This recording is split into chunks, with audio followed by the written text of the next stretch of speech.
Des GT, des protos, du spectacle et des courses plus longues. Voici en quelques mots le panorama du championnat de France FFSA GT et Proto 2016. Un nouveau millésime qui accueille en effet les LMP3, ces prototypes fermés de 930 kg et 420 chevaux. Alors, comment les deux catégories vont-elles cohabiter sur la piste?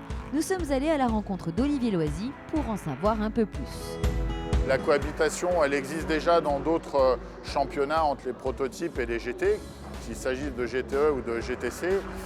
Clairement, la différence de rythme entre les deux voitures devrait se situer selon le circuit entre 3 et 5 secondes au tour à pilote égal.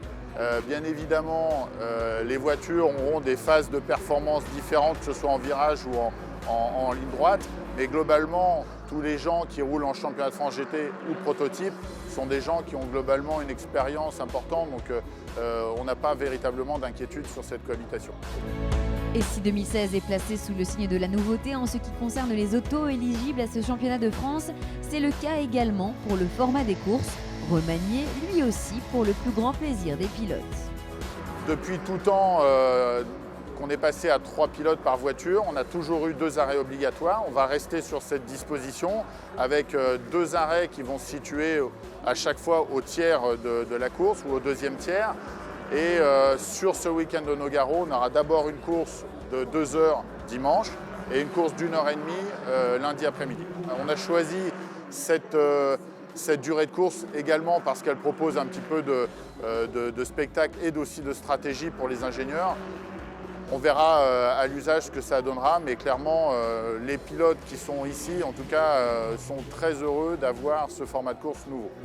Les équipes de ce championnat de France FFSA GT et Proto pourront, cette année encore, varier les plaisirs entre tracés techniques et pistes rapides.